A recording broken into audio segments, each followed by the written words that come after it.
이제 사사기 마지막 부분이 이제 시작됩니다.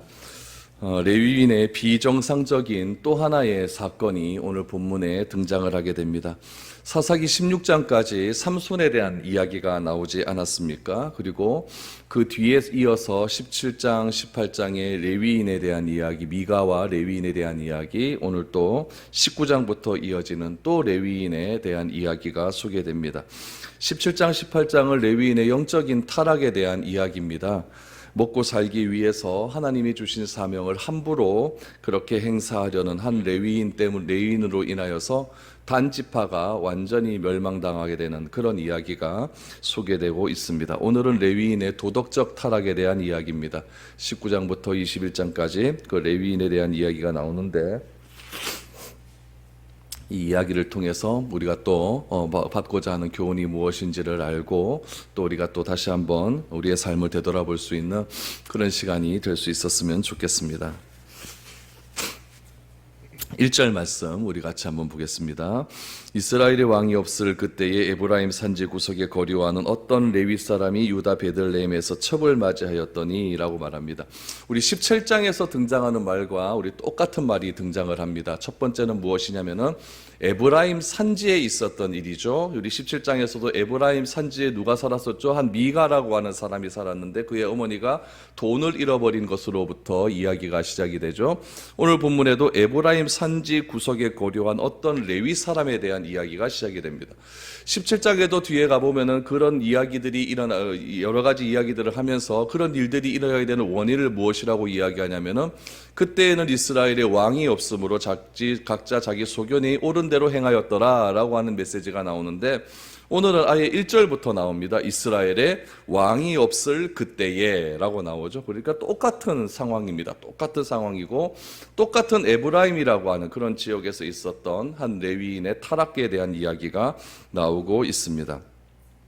이스라엘의 왕이 없다라고 하는 것은 하나님의 기준이 완전히 사라져서 자기 마음대로 행하던 그런 때라는 것을 의미하고 있죠. 에브라임 산지 구석에 한 레위인이 살고 있었습니다. 레위인이 어디에 살고 있었죠? 에브라임 산지 구석에, 그러니까 촌에 살고 있었다는 얘기죠. 촌에 살고 있었다고 할지라도 레위인은 레위인으로서 해야 될 사명이 있습니다. 그래서 제사를 드려야 되고 이스라엘 백성들과 하나님 사이에 중보자적인 역할을 해서 하나님께 이스라엘 백성들이 온전히 나아갈 수 있는 그런 도움을 주는 역할을 해야 되는 것이 레위인입니다. 또한 그가 아무리 산지에 살고 있다 할지라도, 또 작은 마을에 살고 있다 할지라도, 또 이스라엘 백성들에게 하나님의 말씀을 또 온전히 가르쳐야 될 그런 일들도 마땅히 해야 되는 그런 사람이 레위인입니다. 그런 레위인에게 누가 있었다고요? 첩이 있었다라는 이야기죠.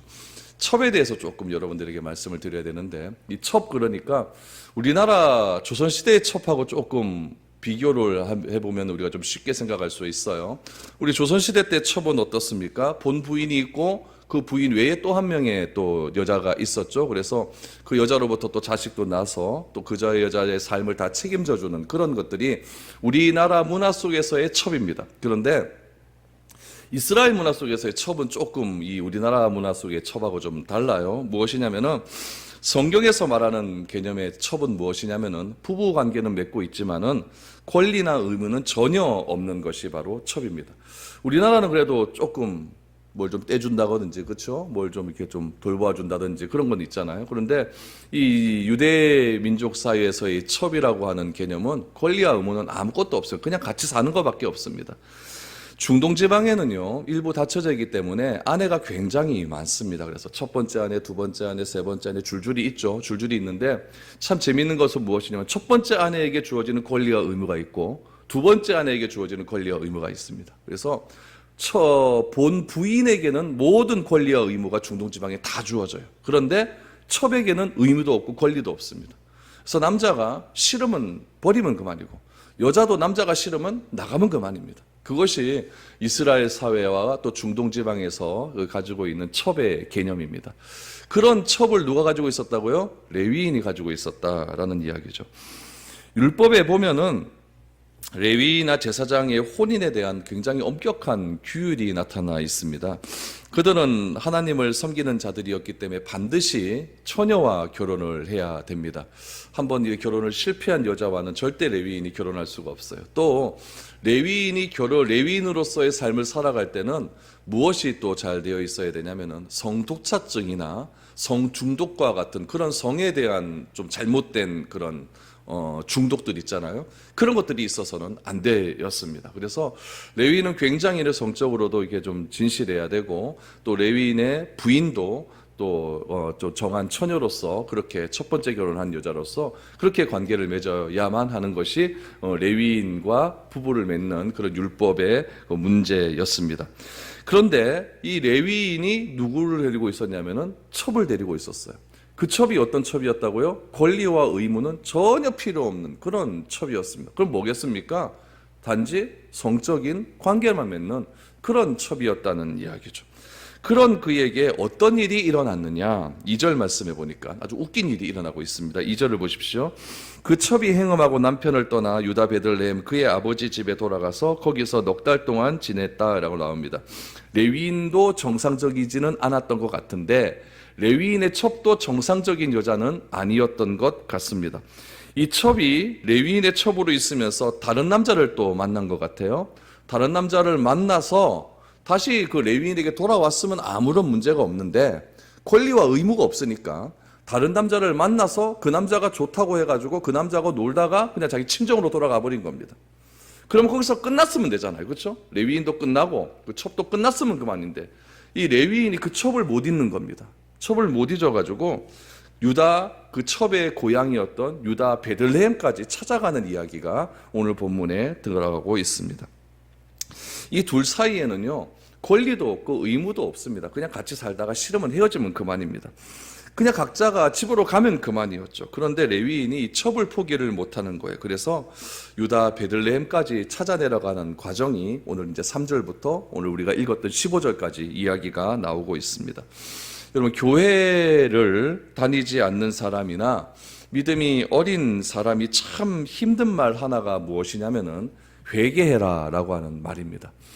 회개가 뭔지를 잘 몰라요. 그리고 우리 처음에 이렇게 교회에 오신 분들도 그렇지만은 우리는 죄인입니다 라고 말을 하면 그거를 잘 받아들이지 않는 사람이 많습니다. 내가 뭔 죄를 저질렀다고 이렇게 얘기하죠. 나는 학교 잘 다니고 부모 밑에서 학교 잘 다녔고 또 직장 가서 직장 잘 다니고 또 가정 이루어서 가정 잘 이루고 있는데 뭔 내가 죄가 있다고 자꾸 회개를 하라고 하느냐라고 이렇게 말을 하는 경우가 참 많이 있습니다. 그래서 억지로 막 그냥 죄를 막 만들게 되는 거죠. 죄를 만들어서 이러이러해서 이게 죄다라고 얘기하고 하나님을 떠났으니 죄다라고 이렇게 얘기하면서 그렇게 저 사람에게 죄인임을 부각시키는 경우가 많이 있습니다.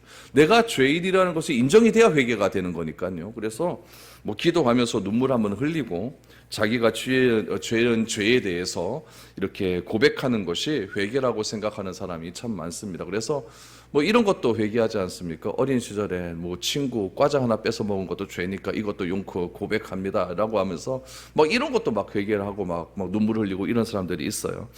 그런데 이 회개라고 하는 것은 그런 식의 회개는 참된 회개가 아니죠. 회개라고 하는 것은 무엇이냐면은 하나님이 기뻐하시지 않는 일을 버리고 내가 하나님이 기뻐하시는 일로 돌이키는 것이 회개입니다. 그래서 오늘 본문처럼 첩을 데리고 살았으면은, 그래서 첩이 떨어져 나갔으면은 이제 첩에게 먹고 살 것 주어서, 다시 말하면 위자료 줘서 집으로 돌려보내는 것이 회개라는 이야기예요. 다른 사람의 돈으로 흥청망청 살고 있는 사람이 있다면은 어떻게 하는 것이 회개일까요? 흥청망청 살지 말고 다른 사람의 돈 빚 다 갚고 내가 좀 가난하게 살더라도 그렇게 살아가는 것이 진정한 의미에서의 회개라는 이야기예요. 그런데 이 레위인은 죄를 짓는 생활을 도로 찾기 위해서, 이 첩을 다시 도로 찾기 위해서 상당한 비용을 지불하는 내용이 오늘 본문에 나옵니다. 3절 말씀을 보시죠. 이제 그 첩을 찾으러 가는데 무엇을 가지고 가는가 한번 보시기 바랍니다. 그의 남편이 그 여자에게 다정하게 말하고 그를 데려오고자 하여 하인 한 사람과 나귀 2마리를 데리고 그에게로 가매 여자가 그를 인도하여 아버지의 집에 들어가니 그 여자의 아버지가 그를 보고 기뻐하니라. 여러분, 여기서 레위인이 무엇을 가지고 그 여자를 어떻게 대하는가를 잘 보셔야 됩니다. 이 레위인이 베들레헴으로 가는데 누구랑 갑니까? 하인 한 사람을 데리고 갑니다. 무엇을 가지고 갑니까? 나귀 2마리를 가져가요. 나귀 2마리 왜 가지고 갔을까요? 첩에게 주려고 가는 거죠. 요즘 같으면 뭐 가져갔을까요? 다이아몬드 반지 가져가는 거예요. 반대 가져가는데 이제 그때 당시에는 그런 게 없으니까 나귀 2마리, 그러니까 그 여자 집의 재산이 될 만한 것들을 가지고 가는 겁니다. 그래 가져가서 어떻게 이 여자에게 얘기하려고 하냐면은 그 여자에게 다정하게 말하고 그를 데려가고자 하여라고 이야기를 하고 있습니다. 이것은 그 첩이 다른 남자와 만났던 그런 일들을 문제 삼겠다 안 삼겠다? 안 삼겠다는 이야기예요. 안 삼겠고 아주 책망하기보다는 바로잡기보다는 어떻게 해서든지 잘 구슬려서 자기 집으로 데려와서 자기 욕망을 다시 채울 마음이 있었다라고 하는 그런 이야기죠. 그런 마음으로 그렇게 베들레헴으로 갔던 것입니다. 갔더니 여자가 있습니까 없습니까? 여자가 있죠. 여자가 있고 여자가 자기 집으로 데리고 갔더니 그 여자의 아버지가 이 레위인을 보고 반갑게 맞이했다라고 이야기를 합니다. 그리고는 그 여자의 집에 며칠을 같이 있게 되냐면은 일단 3일을 같이 있는데 굉장한 잔치를 벌여줍니다. 4절에서 7절 보십시오.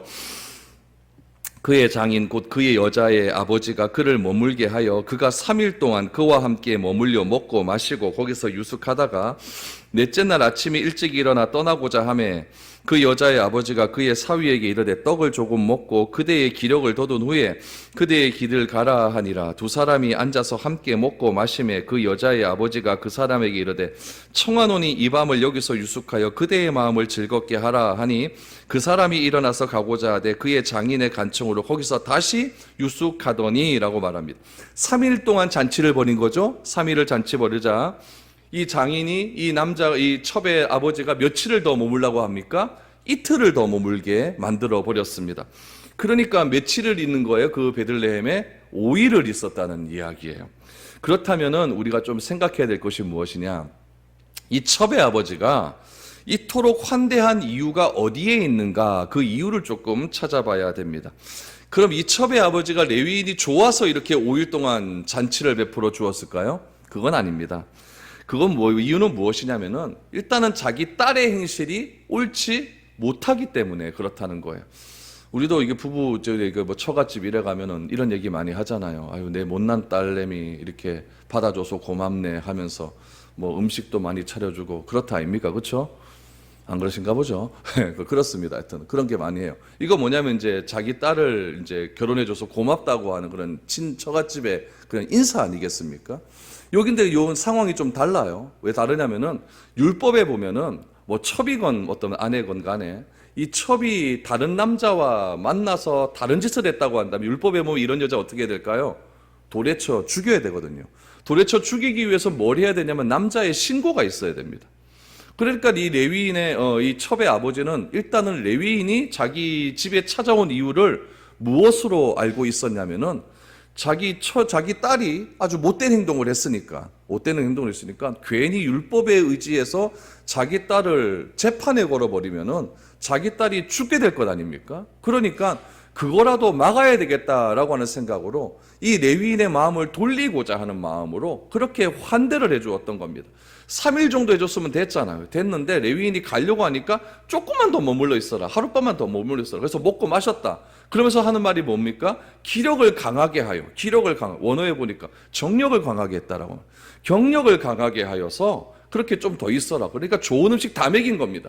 그래서 하룻밤 잤더니 또 아침에 일어나서 하는 얘기가 무엇입니까? 하룻밤만 더 있다 가라. 이런 식으로 계속해서 그 첩의 아버지가 간청을 했다라고 하는 이야기가 나오고 있는 겁니다. 그러니까 딸의 행실도 온전치 못하고, 그 당시에는 결혼하려면 여자가 결혼 지참금을 가지고 남자한테 가야 되거든요. 지참금을 가지고 가는 이유는 무엇이냐면 이혼을 방지하기 위해서 그런 거예요. 이혼을 하려고 하면 그 여자가 가지고 갔던 지참금을 다 물려줘야 되거든요. 그러니까 그 돈이 없으니까, 돈 다 써버렸잖아요. 돈이 없으니까 지참금을 못 주게 되면 이혼이 성립이 안 돼 버리니까 지참금도 줄 돈도 없고, 딸을 어떻게 해서든지 잘 데리고 있어 달라고 하는 뜻에서 굉장히 후한 대접을 했다는 이야기입니다. 그렇게 레위인은 4일을 유속을 합니다. 그리고 5째 날이 되었을 때에 레위인이 첩과 함께 떠나려고 준비를 하려고 짐을 싸고 있는 장면이 8절부터 나옵니다. 우리 8절부터 한번 보시죠. 5째 날 아침에 일찍 일어나 떠나고자 하매 그 여자의 아버지가 이르되 청하노니 그대의 기력을 돋우고 해가 기울도록 머물라 하므로 두 사람이 함께 먹고 그 사람이 첩과 하인과 더불어 일어나 떠나고자 하매 그의 장인 곧 그 여자의 아버지가 그에게 이르되 보라 이제 날이 저물어 가니 청하건대 이 밤도 유숙하라 보라 해가 기울었느니라. 그대는 여기서 유숙하여 그대의 마음을 즐겁게 하고 내일 일찍이 그대의 길을 가서 그대의 집으로 돌아가라 하니 그 사람이 다시 밤을 지새고자 하지 아니하여 일어나서 떠나 여부스 맞은편에 이르렀더니 여부스는 곧 예루살렘이라 안장을 지운 낙이 2마리와 첩이 그와 함께 하였더라. 그러니까 지금 이 베들레헴에 몇 박 며칠 있는 겁니까? 4박 5일을 있었던 거예요. 장이 이 남자는 이 첩의 남편 아버지는 다섯째 날도 또 머물고 가라 그랬는데 이 레위인이 다섯째 날에는 무슨 일이 있어도 자기 집으로 돌아가려고 합니다. 그럼 그렇게 돌아가려고 하는 이유가 무엇인가? 그 이유는 무엇이냐면은 안식일을 지키기 위해서입니다. 보통 이스라엘 사람들이 어떤 길을 나서려고 하면은 언제 나서기를 좋아하냐면은 그때는 이제 보면은 이제 금요일 저녁부터 토요일 저녁까지가 안식일 아닙니까? 그럼 보통 나서는 길이 토요일 저녁 안식일이 끝난 다음에 길을 나서든지 아니면은 토요일 안식일 다음 날 주일날 나서든지 그렇게 나서게 됩니다. 그러면 보세요. 5일이 지났다고 한다면 일요일 날 일, 월, 화, 수, 목 이렇게 되잖아요. 그렇죠? 일, 월, 화, 수, 목. 만약에 일요일 빼고 월요일부터 시작했다 면 월, 화, 수, 목, 금 이렇게 되는 겁니다. 그렇죠? 그러면은 금요일 오후부터가 뭐가 시작되는 거예요? 안식일이 시작이 되잖아요. 안식일이 시작되게 된다는 것은 무엇을 의미하냐면은 이 레위인이 하나님 앞에서 무엇인가 해야 될 일이 있다 없다? 있다는 것을 의미하는 거예요. 저도 무슨 일이 있다 해서 갔다가 토요일 날에는 무슨 일이 있어도 와야 되지 않습니까? 오늘 이유가 뭡니까? 이 주일 준비를 해야 되는 거예요. 저도 일주일 동안 이렇게 주일 끝나고 월요일부터 해야 될 일이 딱딱딱딱 정해져 있어요. 저는 이 수요일 준비를 언제 해놓냐면요. 월요일 날 해놔요. 그래야 이게 주일 준비가 딱딱 되어져 갑니다. 그래서 목요일, 금요일 날하고 토요일까지는 이제 주일 오후 예배 준비도 해야 되고 주일 낮 예배 준비도 해야 되고 그런 일들이 잘 이루어져야 주일 예배 때가 정확하게 되어지는 거예요. 근데 중간에 무슨 일이 하나 딱 생겨가지고 내가 해야 될 일을 못 해버리게 되면은 이상하게 준비가 잘 안 되는 거예요. 얘도 마찬가지죠. 이 레위인도 이제 금요일이 되었으면 이제 출발을 해야 되는 거예요. 출발을 해야 되는데 자꾸 이 첩의 아버지가 금요일이 되었는데도 자꾸 못 가게 하니까 이제 나는 안 된다. 이제 가야 된다라고 하면서 이제는 짐을 싸들고 자기 하인과 이 첩을 데리고 이제 떠났다라고 하는 이야기가 오늘 본문에 소개가 되고 있는 겁니다. 특별히 여러분 9절, 10절 말씀에 보면은 여부스 맞은편에 이르렀다라고 말합니다. 여부스 맞은편. 여부스라고 하는 동네가라고 나오는데 이 여부스라고 하는 지역은 어떤 지역이냐면 예루살렘을 여부스라고 이야기하죠. 그래서 예루살렘의 옛날 이름이 여부스라는 겁니다. 그럼 여러분 이제 우리가 조금 이 지리를 조금 알아야 되는데 지금 이 레위인이 살고 있던 지역은 어디냐면은 에브라임 산지라고 그랬잖아요. 에브라임 산지는 어디에 있냐면은 북쪽에 있습니다. 갈릴리 바로 밑에 북쪽에 있고 그 갈릴리 밑에 에브라임 산지에서 밑으로 조금 내려 반나절을 내려오게 되면은 베들레헴이 있습니다. 그럼 베들레헴과 에브라임 사이가 이렇게 있는데 베들레헴에서 걸어서 1시간 반을 북쪽으로 가게 되면은 뭐가 있냐면은 예루살렘이 있습니다. 그러니까 지금 이 유대인들이 이 레위인이 베들레헴에서 지금 예루살렘까지 왔다라고 하는 것은 1시간 반을 걸어서 왔다는 이야기예요. 1시간 반을 걸어서 왔는데 해가 니웃니웃 저물어 가는 거예요. 그래서 이 베들레헴에서 에브라임 산지까지는 어느 정도 걸어가야 되냐면은 한 10시간 정도를 걸어가야 됩니다. 그러면 여러분 이 사람이 주일 준비, 안식일 준비하려면 언제 떠나야 되냐면은 금요일 아침 일찍 떠나야 그래도 안식일 준비가 되는 거예요. 근데 자꾸 이 첩의 아버지가 못 가게 하니까 아침 먹고 출발한 거거든요.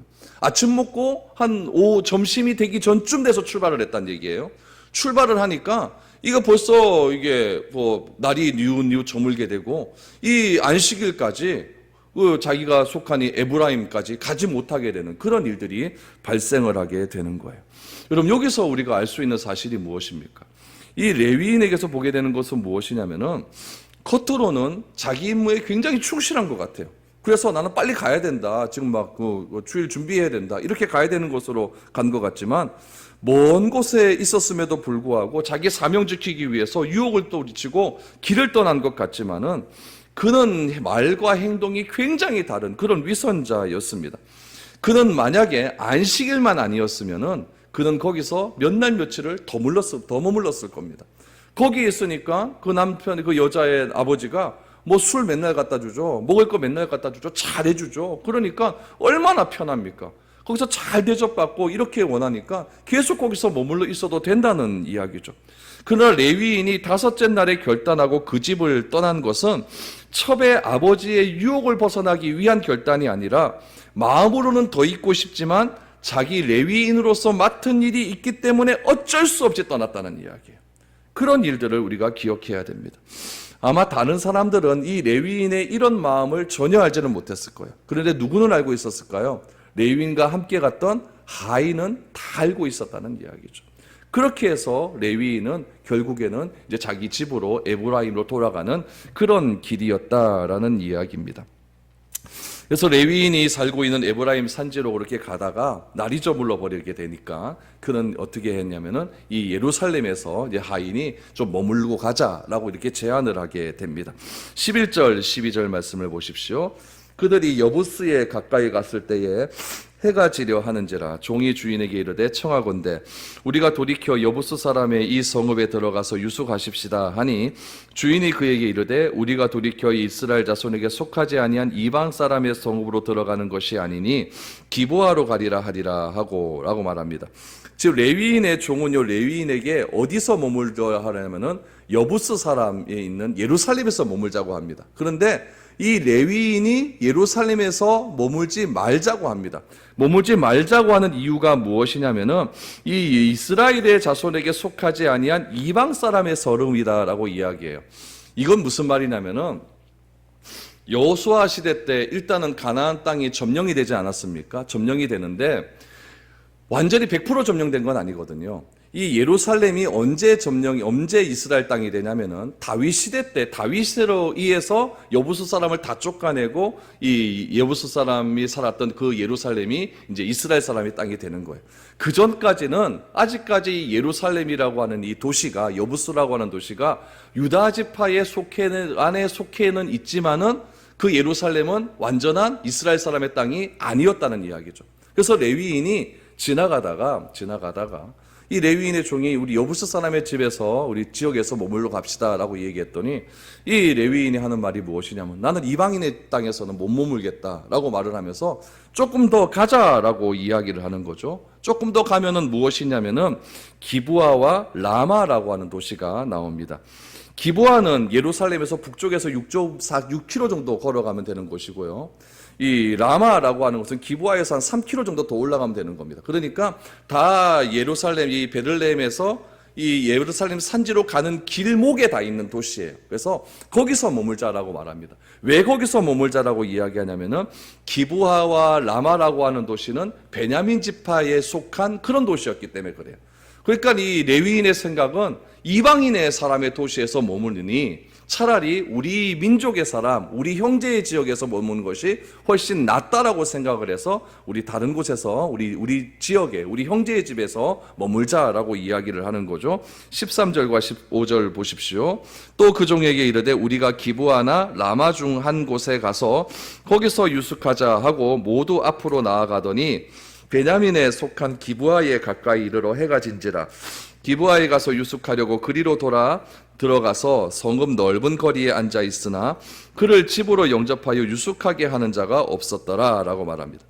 기브아에 도착을 한 레위인 일행이 머물 곳을 찾게 됩니다. 그러나 머물 곳을 찾지를 못했습니다. 지금 레위인 일행은 어디에 머물고자 했냐면은 예루살렘에 머물라고 했는데 이 레위인이 예루살렘은 이방인의 집이니까 머물지 말고 우리 지역 베냐민 지역으로 가자라고 해서 베냐민 지역으로 가면 자기를 채워줄 곳이 있을 것이라고 생각을 했습니다. 왜 그러냐면은 율법에 보면은 나그네는 반드시 집에로 채워줘야 되거든요. 채워줘야 되는 이유가 무엇이냐면은 그 당시에는 이 산지 거리에는 굉장히 들짐승도 많았고 또 도적대도 많았기 때문에 까딱 잘못하면 목숨을 잃을 경우가 굉장히 많이 있었습니다. 그래서 율법에 보면 아예 그 성경에도 그런 게 적혀 있어요. 나그네를 함부로 대하지 말아라. 그래서 농사를 하다 추수를 할 때도 이삭이 떨어진 거 있으면 그거를 줍지 말라고 하지 않습니까? 왜 줍지 말아야 됩니까? 나그네와 고아와 과부를 위해서 줍으면 안 된다는 이야기예요. 그렇게 가난한 사람을 배려하는 것들이 많았는데 이 기브아라고 하는 동네에 도착을 해서 머물 곳을 찾았는데 이 기브아의 사람들이 아무도 이 레위인 사람들을 자기 집으로 들려주는 사람이 한 명도 없었다는 이야기예요. 왜 그랬을까요? 기브아 사람들이 율법을 전혀 지키지 않는 그런 사람이었기 때문에 그렇습니다. 이 후에 나오지만은 이 기브아라고 하는 이 지역은요, 소돔과 고모라와 같은 동네였어요. 미국에 가면은 샌프란시스코라고 하는 동네가 있지 않습니까? 그곳은 어떤 곳이냐면 동성애자들이 판을 치는 곳입니다. 그래서 그곳에서는요, 그냥 옷을 벗고 다녀도 죄가 안 돼요. 그래서 남자들이 옷 홀딱 벗고 다닙니다. 동성애자들이 홀딱 벗고 다니고 어디 상점이나 커피숍에 들어갈 때만 하의체를 잠깐 가리고 그냥 뭐 손수건 같은 걸로 잠깐 가립니다. 가리고 나오면 또 다 벗고 다닙니다. 벗고 다니다가 저기서 보면 또 벗고 다니는 사람 만나면은 괜찮네 그러면서 여관에 들어갑니다. 그러니까 샌프란시스코 이런 데는 동성애가 굉장히 판을 치는 곳이에요. 동성애가 합법적이에요. 그래서 무지개 깃발이 굉장히 많이 꼽혀져 있습니다. 꼽혀져 있고 그런 곳은 다 동성애자들이라고 하는 그런 표시가 되어 있는 그런 곳이 샌프란시스코죠. 기브아가 그런 동네였습니다. 기브아가 동성애자들이 굉장히 많은 그런 곳이었어요. 동성애를 숨어서 하는 것이 아니라 노골적으로 하는 그런 곳이 기브아였습니다. 성경이 여러분 기브아 사람들의 타락을 이야기하기 전에 레위인의 아름답지 못한 사적인 이야기, 또 레위인의 첩에 대한 이야기, 첩의 아버지에 대한 이야기를 먼저 한 이유가 어디에 있겠습니까? 기브아의 타락이 어디에서 출발했다? 이 교회의 타락에서 출발했다는 것을 보여주기 위함입니다. 에브라임 지파에 있던 한 레위인이 이렇게 타락한 삶을 살았기 때문에 이스라엘 전체에 있었던 하나님을 믿는 그 제사장들의 삶 또한 그러한 삶을 살고 있었다는 이야기입니다. 좀 전에 우리 앞의 사건은 어떤 사건이었습니까? 한 레위인이 먹고 살 길이 막막하니까 한 가정의 제사장이 되고 그 가정의 제사장이 되어서 아무렇게나 이야기를 막 하고 한 지파 사람이 와서 우리 지파의 제사장이 되라 그러니까 가정의 제사장 져버리고 그냥 지파의 제사장으로 따라가는 그런 일이 벌어지지 않습니까? 그러다가 한 지파가 완전히 멸망해져 버리는 그런 일이 17장, 18장에서 나왔거든요. 오늘 본문에서는 무엇입니까? 레위인이 윤리적으로 완전히 타락을 해버리는 거예요. 하나님과 사람 사이를 이어주는 레위인의 타락이 결국 무엇의 타락으로 이어지냐면은 이스라엘 전체의 타락으로 이어진다는 거예요. 그 타락이 어떤 타락으로 나옵니까? 기브아라고 하는 베냐민 지파의 한 도시가 완전히 성적으로 타락해서 동성애의 산실이 되었다는 것을 알려주기 위해서 무슨 이야기를 시작하는 겁니까? 레위인에 대한 이야기를 끄집어 내었다는 이야기입니다. 그럼 여러분, 레위인 한 사람의 사생활은 그 한 사람의 문제로 끝나는 것이 아니라 누구의 문제였다고요? 한 지파 공동체의 문제였고 이스라엘 전체의 문제가 되었다라는 이야기입니다. 레위인이 이 정도의 윤리적 수준을 가지고 있었다고 한다면 다른 지파의 윤리적 수준도 여러분 이것 만만치 않았다는 이야기를 우리에게 보여주고 있는 거예요. 그렇다면은 오늘날 이 교회에서 우리가 살아가고 있는 이 교회에서 레위인은 누구겠습니까? 접니까? 아닙니다. 모두가 다 레위인입니다. 모두가 다 레위인이에요. 예배를 돕는 모두가 다 레위인입니다. 대표 기도를 하고 헌금 봉헌을 하고 반주를 하고 안내를 하는 분들, 예배 드리러 이곳에 오는 분들 모두가 다 뭐라고요? 레위인이라는 이야기예요. 그 중에는 이런 순수와 예배를 드리고 예배에 참석하기 위해서 먼 거리에서 오시는 분들도 있습니다. 여러분, 하나님은 우리 삶에 관심이 굉장히 많습니다. 그래서 우리로 하여금 더 높은 도덕적 수준과 더 높은 윤리적 수준을 우리에게 요구하고 있다는 거예요. 나는 어떤 삶을 살아가고 있습니까? 나라를 살리는 것이 여러분 큰 일이겠습니까? 교회를 살리고 개인을 살리는 일이 큰 일이겠습니까? 여러분, 무엇이 큰 일이냐면은 믿는 우리가 이런 윤리적 기준과 도덕적 기준에서 바른 삶의 결단을 통하여서 하나님 앞에 신실함을 드리는 것이 바로 큰일이라는 사실을 우리는 기억해야 됩니다.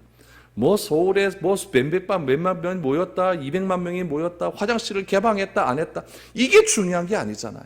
사람이 많이 모이고 적게 모이고 이게 뭐가 그렇게 중요하겠습니까? 그런다고 뭐가 달라지겠어요?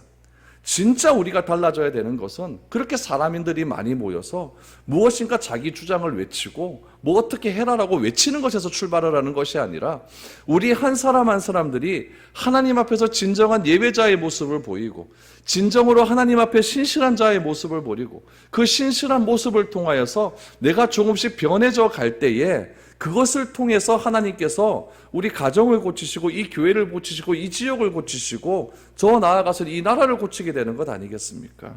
여러분, 우리 중심에서 하나님을 바르게 섬기고 하나님을 바르게 알고 우리 안에 있는 모든 것을 하나님께 아뢰일 때에 신실한 그리스도의 삶이 드러남으로 변화된 삶을 살아갈 수가 있게 되는 겁니다. 무엇이겠습니까? 포기함의 은혜가 우리 가운데 있어질 때에 포기함의 은혜가 우리 가운데 있어질 때에 우리의 삶을 통해서 우리 지역은, 우리 가정은, 나는 변화될 수 있다는 겁니다. 레위인에게서는 무엇이 포기되어야 되겠습니까? 그 첩이 포기되어져야 되는 거예요. 첩에 있어서는 무엇이 포기되어져야 됩니까? 성적인 타락이 포기되어져야 돼요. 그 아버지에게서는 무엇이 포기되어져야 되겠습니까? 그냥 자신의 딸의 죄를 감추기 위하여서 그냥 그 레위인을 간절히 대접하기보다는 모든 것이 정상적인 자리로 돌아갈 수 있도록 자기 삶을 내려놓는 그런 포기함이 있어야 된다는 이야기입니다.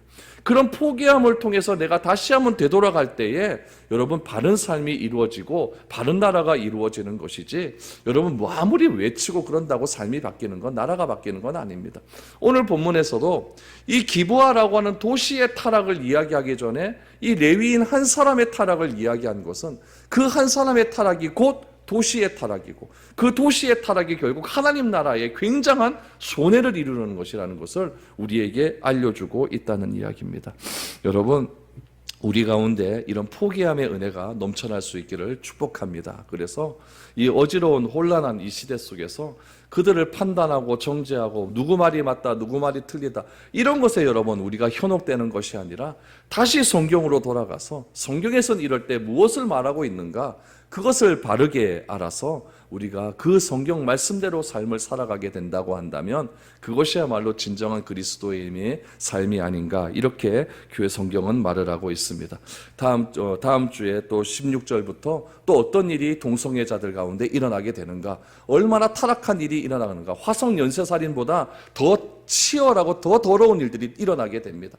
여러분, 그런 일들을 바라보면서 우리가 이 나라를 위해서, 우리 자신을 위해서, 이 교회를 위해서 함께 기도할 수 있는 우리가 되어야 될 줄로 믿습니다. 우리 한번